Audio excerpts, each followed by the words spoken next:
Promotor de Historia de Debate y nos va a hablar de Ibn Khaldun y la historia que viene. Bien, buenas tardes. Esperemos que funcione el aparato. Funciona. Bien, Ibn Khaldun y la historia que viene quiere ser un intento de introducir la aportación historiográfica, teórica, metodológica del historiador, filósofo, economista, sociólogo magrebino, andalusí y Ibn Khaldun en los debates historiográficos actuales desde un punto de vista internacional. Mi objeto, por lo tanto, el objeto de esta ponencia es la relación de Ibn Khaldun con la historiografía contemporánea y especialmente su posible aportación o aportaciones a la historiografía actual. Para resolverlo y quitárnoslo de encima, vamos primero a hablar del término precursor.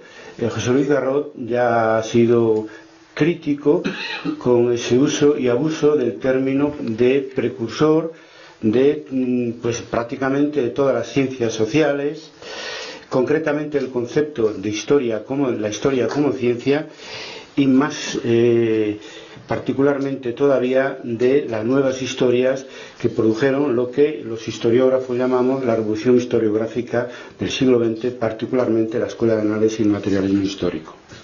Todo eso sería ya, de ser cierto, que en alguna medida lo es un gran honor para Ibn Khaldun y para la cultura que ha producido ese fenómeno, que sigue luciendo 600 años después en el ámbito de las ciencias sociales y particularmente de la historia como disciplina académica. Pero en rigor y acercándonos más al problema, yo creo que más bien ha sido, ya otros lo han dicho, un anticipador,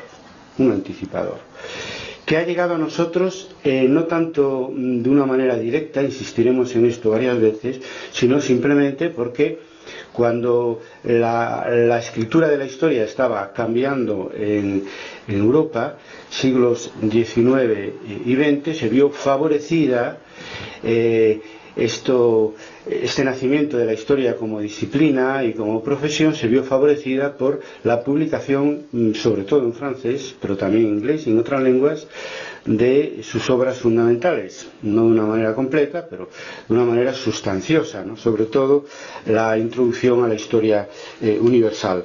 Hubo una primera fase de traducciones a mediados del siglo XIX y una segunda fase a mediados del siglo XX. Por lo tanto, es posible encontrar citas como lo que se ha dicho ya aquí sobre Brodel, la figura más destacada de los segundos anales, diciendo que era un precursor del concepto de civilización. Pero yo creo que la relación de Ibn Khaldun con nosotros, a través de la historiografía más reciente, no es tanto una relación directa, sino como unos procesos paralelos separados en el tiempo. De manera que podemos decir que parecidas condiciones sociales, políticas, económicas, sobre todo culturales, crean parecidos resultados en este campo concretamente de la historiografía y de las ciencias sociales. De hecho, si ponéis atención y analizáis las citas que historiadores del siglo XIX y sobre todo del siglo XX han hecho a Ibn Khaldun, es para confirmar lo que ellos habían descubierto. Es esto que hacemos mucho en la academia, de buscar citas anteriores de autoridad para lo que acabamos de descubrir. En el caso de Brodel, el concepto de civilización, y en el caso, por ejemplo, por poner una obra fundamental para entender la difusión de la historiografía marxista en España, que es Historia, Análisis del Pasado y Proyecto Social de Josep Fontana, pues para justificar toda una evolución hacia una nueva historia económica social, hacia una nueva historia total. Entonces, como que redescubrimos una cita muy lejana de autoridad para confirmar lo que estamos proponiendo, 400, 500 o 600 años después. Tenemos razón porque esto ya se dijo hace varios siglos, ¿verdad? Y lo dijo Ibn Khaldun por otro lado, pues hoy todavía, desgraciadamente, y pensamos que esto puede contribuir a resolverlo, bastante desconocido entre los historiadores de oficio, entre los historiadores profesionales. Añadir además que la imposible continuidad directa entre el siglo XIV musulmán desde el punto de vista de la historiografía y la actualidad se explica además porque Ibn Khaldun es un producto medieval, por lo tanto anterior al Renacimiento y anterior a la ciencia moderna, anterior al siglo, a ese luminoso inicio del humanismo del Renacimiento en Italia a finales del siglo XV y anterior al origen, a la fundación de la ciencia moderna en Europa en el siglo XVII, con lo cual difícilmente para la vanidad europea se podía entender copia en el siglo XV-XVI por un lado, o en el siglo XVII, de un producto medieval de esa época que para un humanista del siglo XVI pues era una paréntesis de barbarie, tanto en su versión occidental como en su versión oriental, tanto en su versión cristiana como en su versión islámica, o más si se quiere en los segundos de los casos. Tampoco puede haber continuidad directa porque es un producto musulmán, en este caso más todavía. La civilización occidental en buena medida ha nacido contra el Islam. Yo hablo desde la Universidad de Santiago de Compostela, concretamente. Y eso, para bien o para mal, ha sido así. Y esto ver hacia atrás, con ignorancia, cuando no con prejuicio, hacia la cultura islámica, se ha agravado en el siglo XIX y en el siglo XX por lo que aquí ya se ha citado y llamamos eurocentrismo.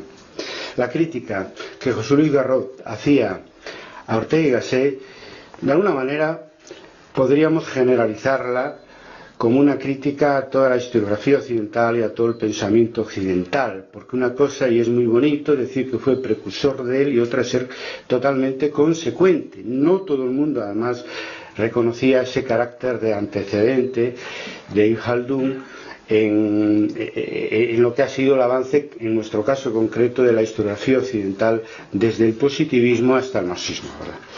Entonces, en ese sentido, difícilmente, por razones de sucesión de siglos, por un lado, y de rupturas históricas, por otro, podemos hablar de una relación directa entre la historiografía árabe en su máxima expresión a finales de la Edad Media y lo que conocemos como revolución historiográfica, pues desde sus dos fases, desde Leopold von Ranke hasta I.P. Thompson, ¿no? Desde el positivismo hasta el marxismo historiográfico inglés.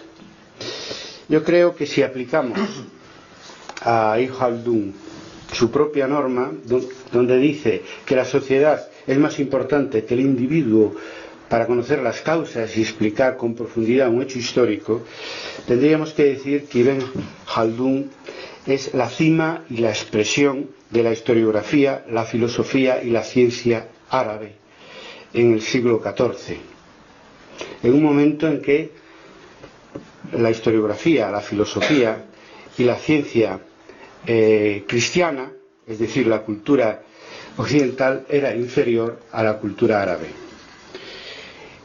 Se trataba de una cultura occidental en formación que tardaría siglos en encontrar su propia cima y su propia expresión final, sobre todo si hablamos del campo estrictamente científico, y aunque aquí se ha dicho poco, además de filosofía, de filología y de historia, en Ibn Khaldun hay mucha influencia científica directa. Por lo tanto, en esto tenemos que ser tremendamente modestos, ¿no?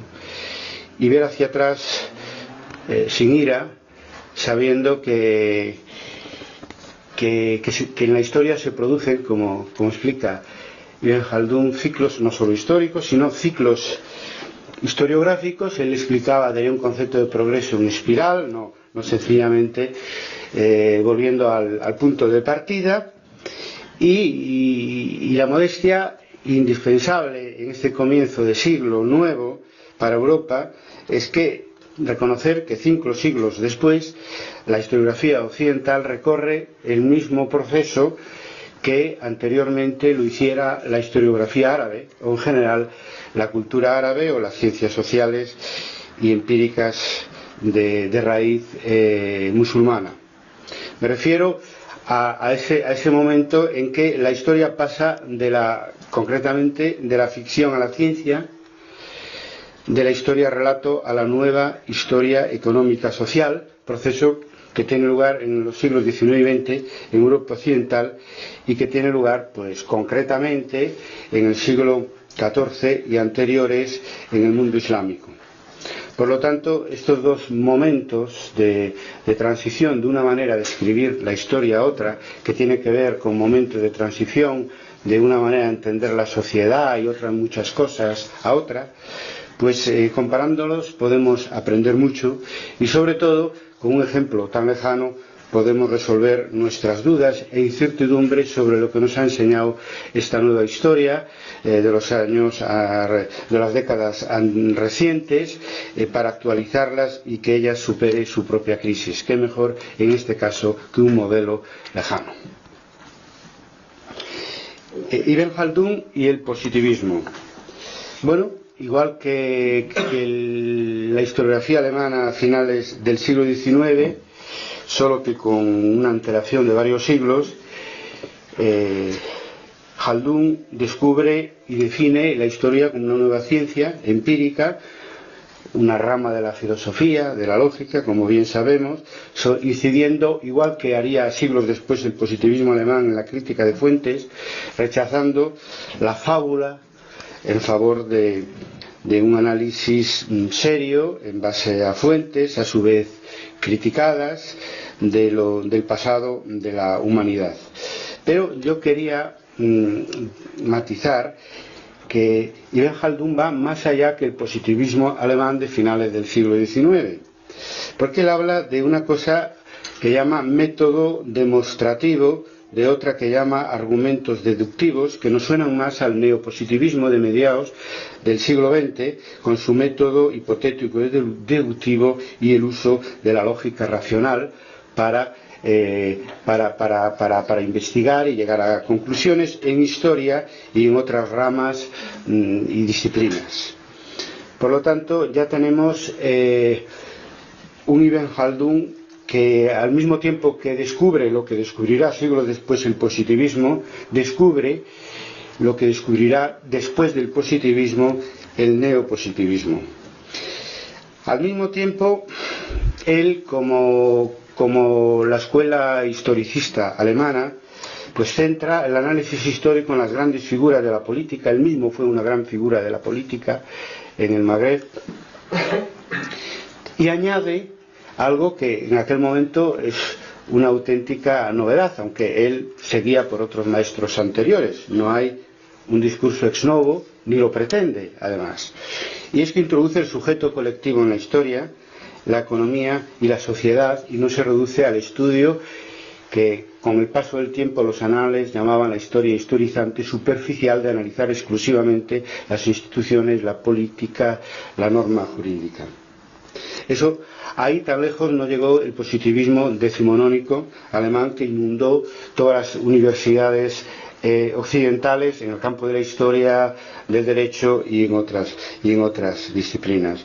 Por lo tanto, ya tenemos un Ibn Khaldun que quema etapas y se hace y da el primer paso de lo que es una ciencia positivista, y va más lejos del propio von Ranke, concediendo un margen a la razón del historiador para analizar el pasado, que el positivismo más ingenuo, que decía que la función del historiador es conocer el pasado tal como fue, no siempre le concedió.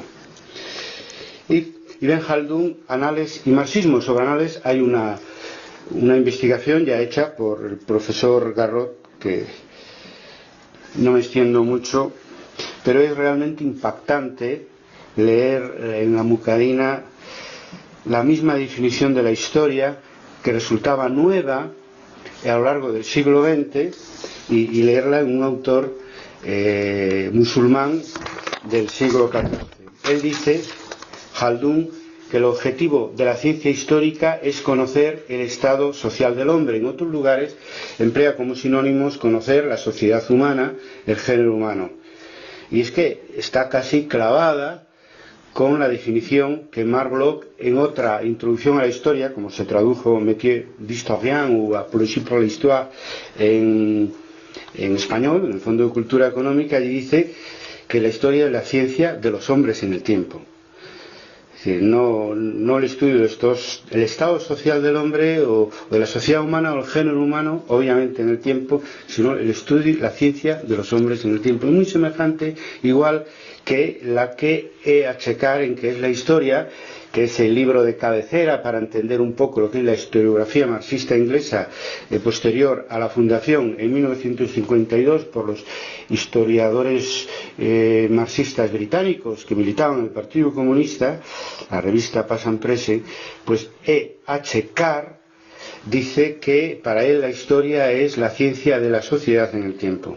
Sociedad, hombres, estado social del hombre, sociedad humana, género humano. Realmente impactante, incide por lo tanto en la explicación que dábamos que las mismas condiciones y determinadas inteligencias en un contexto histórico, disciplinar, cultural, pues llegan a unas conclusiones parecidas porque está por ver de que exista una relación directa entre estas definiciones del siglo XX y las definiciones que en su introducción a la historia universal nos ofrece en la segunda mitad del siglo XIV Ibn Haldun en ese desierto que maravillosamente aquí eremítico nos han puesto en imágenes esta mañana. No es menos la sorpresa al encontrarse expresiones como esta. Se trata de conocer por parte de la historia el pasado por el presente, o bien de confrontar el presente con el pasado. Calcao de los subtítulos que Lucien Febvre, una vez desaparecido violentamente Marc Bloch, y aplicado a la tarea de editar su manuscrito, Oficio historiador, Apología de la Historia, la introducción a la historia de Marc Bloch del Fondo de Cultura Económica, pues entonces unos apartados que no estaban subtitulados, él introduce estos subtítulos: comprender el pasado por el presente, comprender el presente por el pasado. Casi igual, el pasado por el presente, confrontar el presente con el pasado, decía el legista magrebino Ibn Haldun siglos antes. Yo creo que entre ambos, la mayor diferencia entre ambos fenómenos, las vanguardias historiográficas del siglo XX y Ibn Haldun, hay más una diferencia con todo histórica que historiográfica. Por ejemplo, el sujeto colectivo que recupera como agente histórico Ibn Haldun son tribus, son pueblos, son naciones, menos clases, no tanto clases sociales, cuyo estado de constitución naturalmente en la Baja Edad Media pues era muy endeble. No digo que no existieran, pero los protagonistas históricos que él conoció y con los que él trató como político activo fue tribus, pueblos, naciones. Entonces esto se explica más histórica que historiográficamente. El desarrollo económico social en el siglo XIV no es el del siglo XIX, siglo XX, que crean pues eso, la clase obrera, primero la revolución burguesa, luego la clase obrera, los grandes movimientos sociales que tuvieron una enorme influencia en estas vanguardias historiográficas. No me refiero solamente a las que se remitían al marxismo, sino también a la escuela de los anales. Y después que difícilmente él podía darle un papel en la historia, aunque lo tuvieran, a ese sujeto social colectivo de clase, más que nacional, diríamos hoy, considerando todo lo que se llamó el elitismo, el aristocratismo de Ibn Haldun, todos estos prejuicios personales y sociales contra capas y oficios bajos que destila en toda su obra y que no le quitan mérito ninguno, pues no le quitan a toda su obra. Precisamente Marc Bloch cita un proverbio árabe que decía que un hombre se parece más a su tiempo, que un historiador se parece más a su tiempo que a sus propios padres, él también. Yo creo que es muy interesante confrontar la autobiografía de Ibn Khaldun con la Muqaddima, la introducción a la historia. En el primero de los casos, él cuando cuenta su propia vida, pues es una sucesión muy sugestiva, muy sugerente, muy atractiva, pero en todo caso muy tradicional en su enfoque metodológico de hechos, nombres, lugares y situaciones. Por lo tanto, él, en ese momento, cuando ya estaba pues redactada en gran medida la Muqaddima, ¿no?, pues él hace su propia historia siguiendo un esquema muy tradicional desde el punto de vista historiográfico. ¿Eso qué quiere decir? Bueno, pues que él no descalificaba la historia-relato, como hizo posteriormente los anales del marxismo hasta el punto de la satanización, ¿no? Él decía que era insuficiente, que no bastaba con el aspecto exterior de los hechos históricos, que había que analizar el aspecto interior, no solo lo que se ve, sino también lo que no se ve, concepto de ciencia muy asumido por el marxismo y muy asumido en general después por las historias sociales, pero no elimina la historia anterior. La pone una al lado de la otra y las pone en relación, etcétera, cosa que debemos aprender porque la renovación historiográfica en el siglo XX y ya el positivismo hizo algo anteriormente, en el siglo anterior, elimina sus adversarios, ¿no? También en parte porque una vez desarrollado como especialidad académica y una vez que entran a la universidad, a la historia como a otras disciplinas, pues entra pues la lucha del poder, por el poder, y es necesario eliminar al adversario, al que piensa distinto que nosotros. A la hora de escribir la historia hay que eliminarlo, y los anales eso lo hizo a la perfección, para fortuna porque avanzamos muchísimo, pero también de esos barros, esos lodos, o esos borros, esos lodos, esos barros, como se diga, ¿no?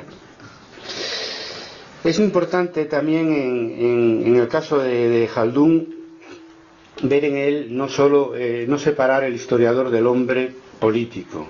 Él fue un hombre de acción, dedicó más tiempo a la acción política y social que a escribir, para bien o para mal, probablemente para bien, porque su obra es inseparable de su activismo político y social, siempre, eso sí, desde arriba. Siempre desde arriba. Él pasó, como sabemos, por la cárcel, fue un político cortesano activo, ocupó cargos administrativos importantes en todo el Magreb y también en la península ibérica como embajador, y reivindica en su obra la experiencia política vital, la observación directa. Es una de sus maneras de reivindicar el pasado por el presente, de confrontar el presente con el pasado. Eso es muy excepcional, porque además él, para un historiador, y yo creo que guarda explicación con todo lo nuevo que él nos dio en un periodo tan lejano. El hecho que no fuera un producto, hoy diríamos, de la academia, de aquella hubiera sido imposible porque no existía esa academia donde la historia estuviera implantada, entre otras cosas, porque él se encargó mucho de insistir en que la historia es una cosa muy distinta de la retórica, muy distinta de la filosofía, muy distinta de la gramática, de todas las disciplinas anteriores que se impartían en el Islam y que no eran muy distintas, algunas de ellas de las que se impartían en el occidente medieval. Él era contrario además a la profesionalización de la enseñanza, decía que no sin cierta prepotencia que de un maestro que enseñaba para subsistir y que la enseñanza no podía ser un oficio para subsistir, tenía que ser algo que hicieran pues los grandes hombres religiosos y políticos dentro de los cuales él se consideraba a sí mismo. Por lo tanto, yo creo que hay que relacionar el Ibn Khaldun político con el Ibn Khaldun historiador, y el segundo sin el primero es inexplicable, porque visto desde fuera el mundo de la enseñanza, el mundo de la reflexión en aquel momento, él probablemente aporta esa experiencia de la vida diaria que le facilita la comprensión, en este caso de los hechos históricos, ese sentido práctico que una y otra vez aplica, que el sabio puro a lo mejor pues no dispone de esas posibilidades.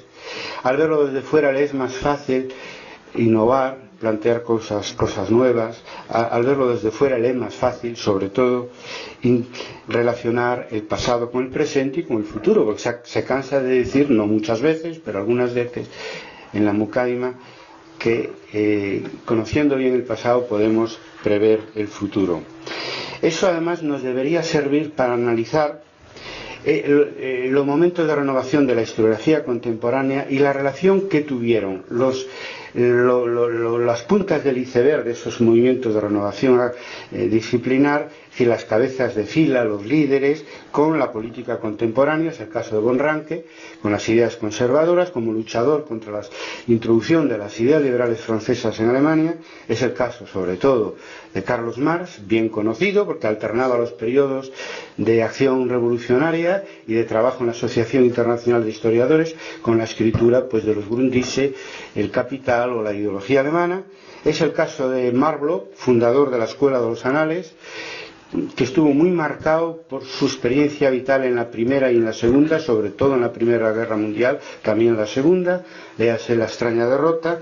Es el caso para la historiografía marxista inglesa de todo el grupo, ¿no?, como militantes del Partido Comunista, que crean una de las revistas académicas de historia más importantes de esos años, ¿no? Sí, pero muy especialmente D.P. Thompson, que deja la investigación y la universidad para dirigir el movimiento pacifista en Europa, y cuando intenta volver al mundo de la investigación pues muere muy rápidamente. Yo me pregunto, y es algo de los que nos dedicamos a la historiografía, aunque tengamos, como en mi caso, como especialidad pues la historia medieval cristiana, naturalmente, pues entonces preguntarse qué relación tienen, cosa que genéricamente sabemos, ¿no?, los cambios historiográficos con los cambios históricos, pero cómo esa relación pasa a través de los líderes académicos de esos cambios historiográficos y de su estrecha relación que en algún momento tiene con la vida de las personas, que es una vida, pues eso, claro, sobre todo política, social, muy especialmente en momentos de convulsión. Y ahora ya termino con lo que sería el tema que da título a la conferencia, y en parte ya he contestado a ello. Ibn Khaldun y la historia que viene. Estamos hablando ya de la historia y su manera de escribirla, de investigarla en el siglo en el que estamos, en el siglo XXI. Entonces aquí haré rápidamente una relación de 5 puntos donde el volver a Ibn Khaldun nos puede ayudar, por ejemplo, a hacer una historia más pensada. Es muy espectacular que antes de hacer la historia de los bereberes o la historia de los árabes hiciera esa tan larga introducción en el siglo XIV. Claro, tanta atención a la metodología, a la historiografía y a la teoría, pues no nos extraña que se sintiera único. Él decía que se sentía único, iluminado por Dios para hacer esa tarea de darle unas bases serias a la historia como ciencia. Hoy menos, porque hay más gente y más colegas que nos dedicamos a esto, pero todavía hay colegas que piensan que la función del historiador es ir al archivo, extraer datos de un documento y nada más. Que lo demás, reflexionar, como hacía Ibn Khaldun, como hacemos en Historia de Debate, etcétera, pues no es tarea de historiadores, sino de filósofos o de gente así rara. Segundo, el reivindicar la historia-ciencia en un texto, a partir de un texto del siglo de la Baja Edad Media, nos obra en un momento en que Hayden White, en Metahistoria, con bastante influencia en la historiografía anglosajona, nos está presionando, animando a que la historia vuelva a la disciplina de la, no digo de la fábula, por lo menos de la ficción, o hablando en rigor de la literatura.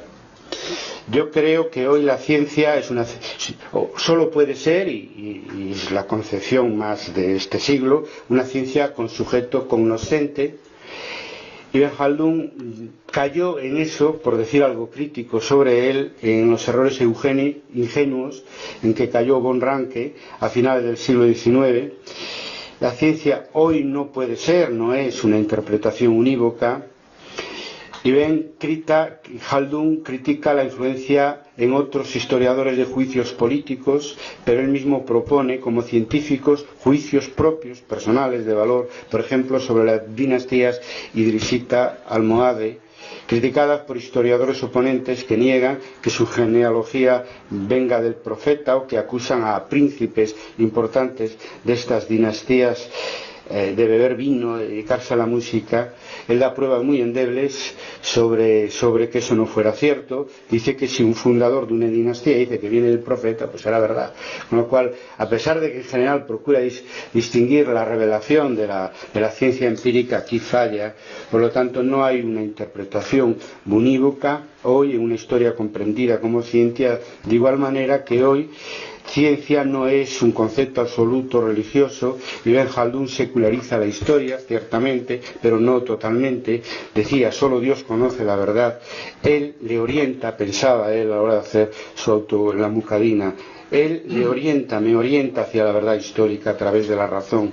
Pero la realidad histórica, como la realidad en general, es una creación divina, absoluta, y incrustaciones de tipo idealista, providencialista, a las que no estuvo ajena también pues Newton, Descartes, cuando fundaron la ciencia moderna en el siglo XIV.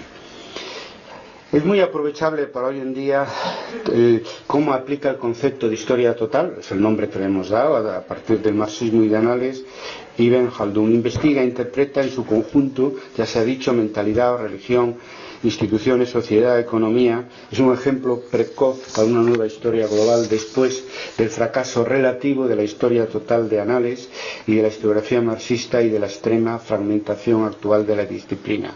Volver a Ibn Khaldun para hacer una nueva historia global es necesario. En cuarto lugar y penúltimo, siguiendo a Ibn Khaldun, es necesario combatir, criticar el mimetismo a la hora de hacer historia, de investigar, el seguidismo, la pereza mental, la falta de criterio propio, recuperar la innovación.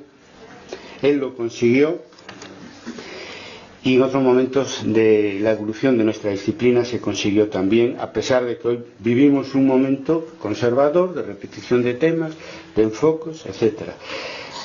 Es muy necesario en la historiografía actual, después de la decadencia de las grandes escuelas, hay necesidad de lo que él llamó nueva creación. Vivimos un momento de transición, no tanto de decadencia como de transición de lo viejo a lo nuevo.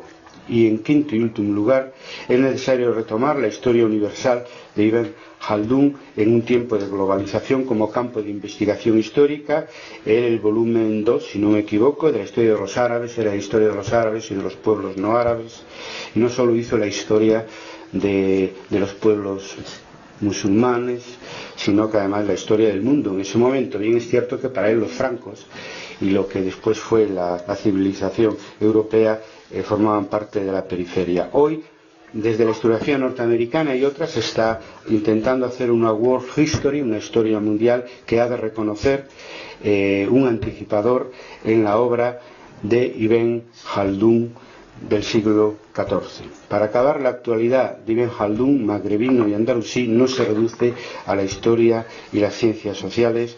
Nos recuerda un Islam originario en el que la fe y la razón son compatibles. Recordarlo nos ayudará a construir un mundo mejor. Gracias.